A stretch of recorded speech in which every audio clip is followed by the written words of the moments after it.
Hey guys, today I'm going to show you guys what we're doing to grow some shallots in raised beds, and this is something that you can do at home. So let's check it out.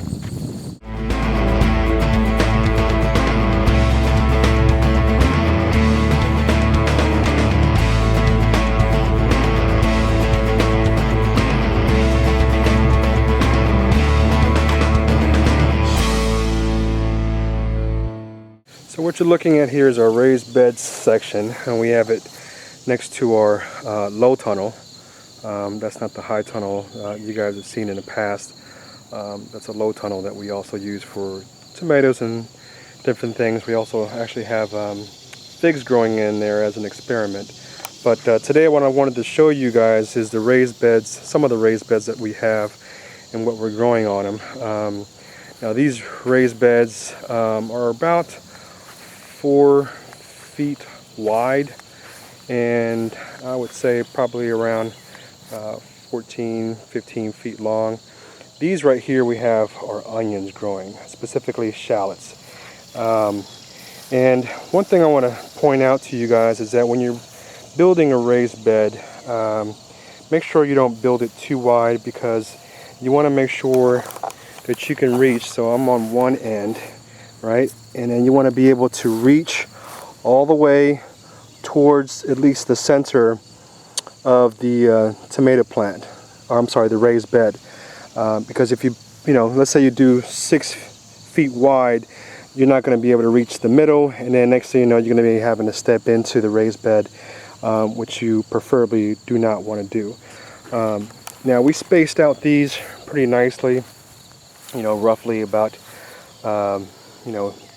6 to 8 inches apart, and they're doing really well. Shallots is definitely one of my favorite onions to grow, and if you're wondering what we do with the weeds, we just basically hand weed, because if you let the weeds get out of control, it's going to suck the energy out of the onion, and you don't want to do that, because then it's not going to grow well. It could possibly start getting a disease. So yeah, I want to make sure you stay on top of your weeds. One of the things we decided to do to help control the weed situation is put down some plastic, because that was going to at least help us to try to keep those weeds down and suppress them, so that way it doesn't get too out of control. So let's take a close look. Alright guys, so this is the plastic I'm talking about here. And all we did was lay down this plastic, and we kind of just put this,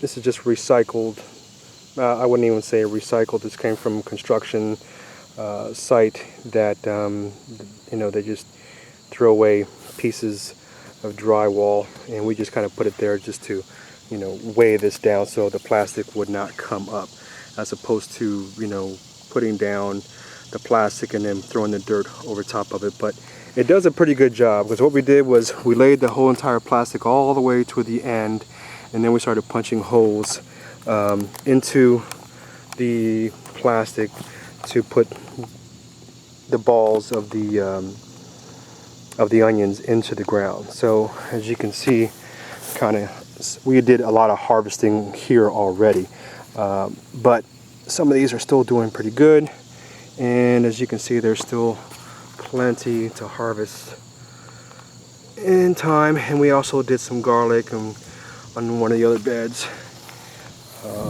We have some which we already harvested, and these are actually radishes. So you can kind of see the radishes growing in there, but it looks pretty good. And this is real simple, nothing fancy. We just use wood and threw some dirt in there and let nature take its course. So yeah, the plastic does a pretty good job in trying to help us with the weeds. As far as irrigation, we just overhead water with the hose, nothing special. Don't do a drip irrigation over here, at least not yet. So just something you guys can think about doing at home, real easy, real simple.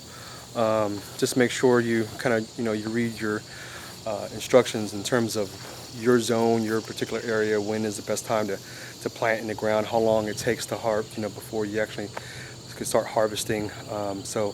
Because if you plant a whole bunch all at one time, and you guys, I've told you this before, and you can have all of your crop growing at one time, you might want to space them out, a week and a half, 2 weeks apart. So, all right, guys, that's it. I'm out of here. It's hot out here, and I gotta get some work done. So I'll see y'all later.